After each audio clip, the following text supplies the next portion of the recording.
Okay, my shirt says, some days the supply of curse words is insufficient to meet my demands. When my son Danny was about 5 years old, my father-in-law had asked him if he had ever heard his dad swear. And he says, oh, about 5 or 6 times. And so he says, oh, really, that's pretty good. He says, what about your mom? Does she ever swear? And he says, oh, no, only about 5 or 6 thousand times. So my children grew up knowing quite a few words that they probably shouldn't have known, but they can say them in the correct sentences and use the right adjectives in the correct form. But my husband never swears around me. I'm not saying he never swears, but he never swears around me. And if we're having a fight and I really want to get him mad, then I swear, because that really drives him crazy, because he can't stand hearing a woman swear, especially me. But that's just the way it goes. But I thought I'd tell you a little bit about myself. I started working at Montgomery Ward's, and I worked there for 15 years. And I started off on the dock, and I worked my way up. And I just worked through the thing till I worked myself into a manager's position. And at one point, they had transferred me to a store where the customer service was really, really bad. And they wanted to build up the customer service. And so I kind of had a reputation of being a really fair boss, and they weren't used to that. We didn't call them employees, we called them associates. And they were constantly battling with their customers when it came to doing refunds and stuff like that. And I had always told them, I don't particularly like being called Sandra. Jim calls me Sandra. My father called me Sandra. I have a couple friends that I allow to call me Sandra because they say it very sincerely, not being mean. But I prefer to be called Sandy. So whenever they would have a problem with a customer, I would tell them, don't go into battle with the customer. Just, like if it's something that you can't handle yourself because you know it's against the store policy, call me. So when you page me, if you page me as Sandra, they will not get a refund. I don't care how much they were nice to me or whatever. If they were mean to you, they were not going to get a refund. So many, many, many times I was called into the store manager's office because I did back my employees. And I would always tell the customers, if you don't like it, you can go higher than me. You can go to the store manager.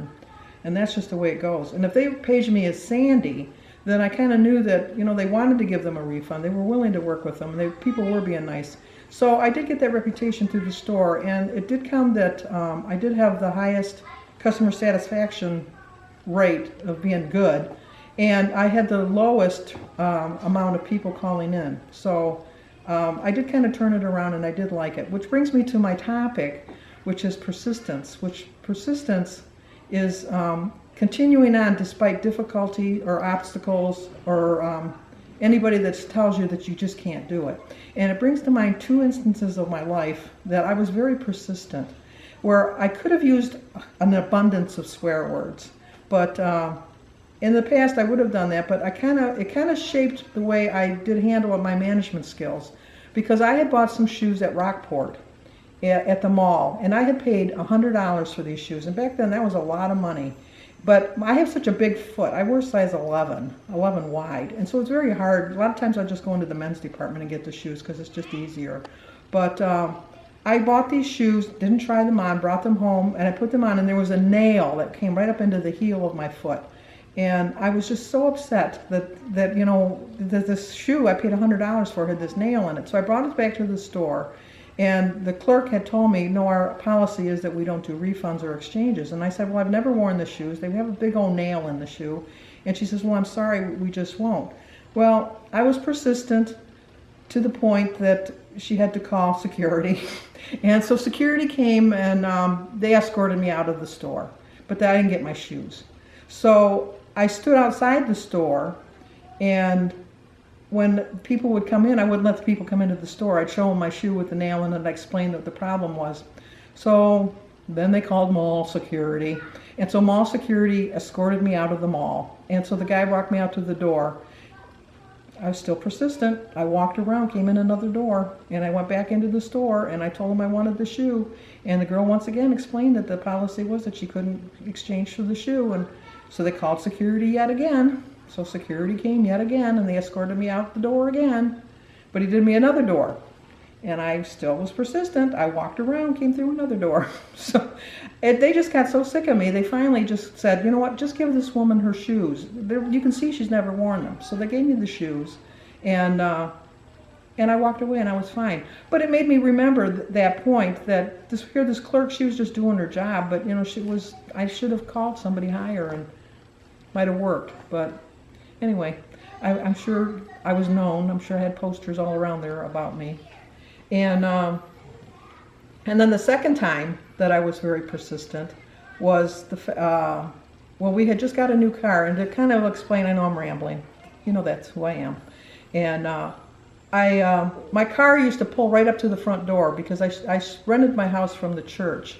And this other part of the driveway, like you can see the driveway with my hands, the other part of the driveway was for deliveries to the school, to the convent, to the rectory. And so there was always people coming and going up and down the driveway. And so then one morning I opened up my front door to get the paper, and I see this man driving away in my car, and I wave, "Bye, see you later, have a good day," as he's driving away with my car. And as he's driving away, I thought, what the hell? That's my car. Where's he going?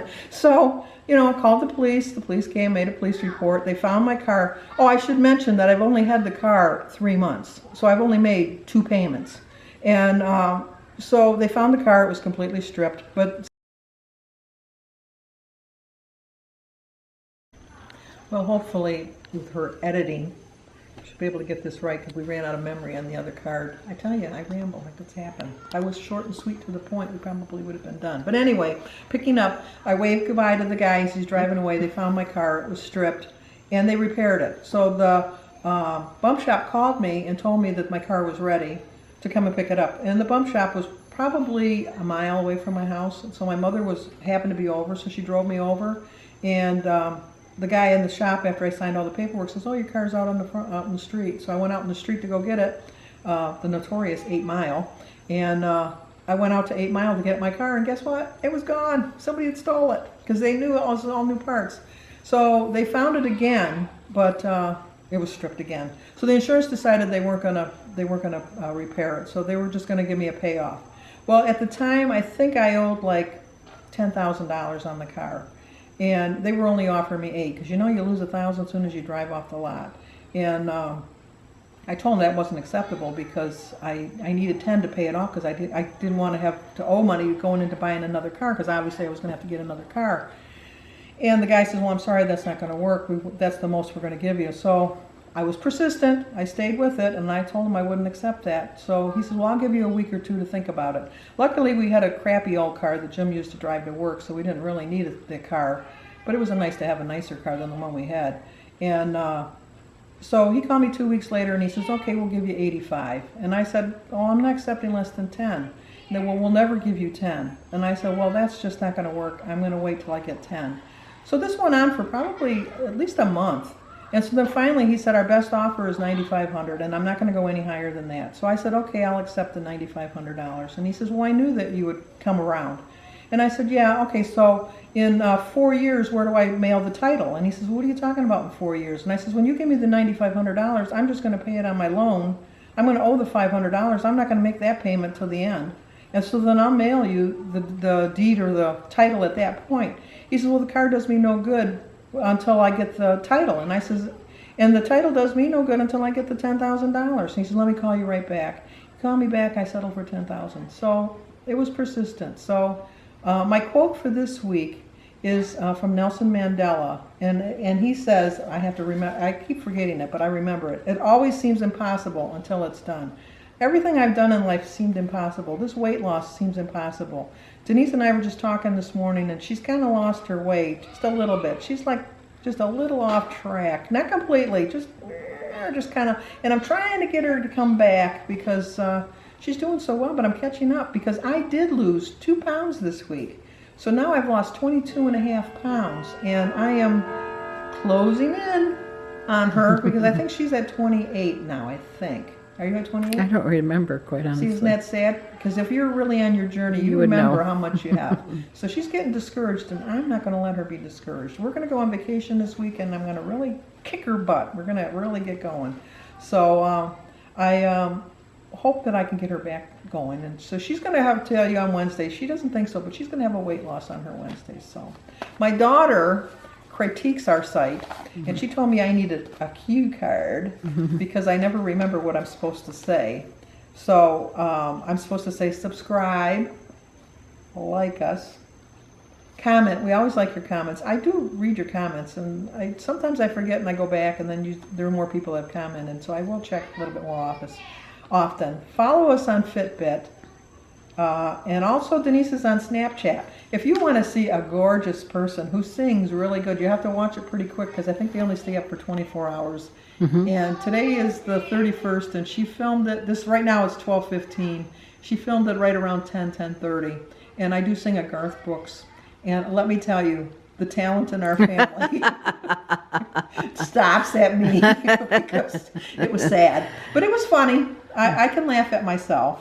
But she'll have all the info down below. And you're on Snapchat too. I'm on Snapchat, but I don't know how to work it. She keeps dragging me into all this crap. Now she wants me to get on Periscope. Oh, that's fun stuff. So it's just, I have a hard enough time bringing on the computer to type in all my comments and that. Now she's got me doing all this other stuff. Keeps us young. Keeps us young, I guess. No, because I screwed up on my Medicare, on my husband's Medicare. That's another subject. I'll go on that rant another time. But next Monday is Labor Day. It's my birthday.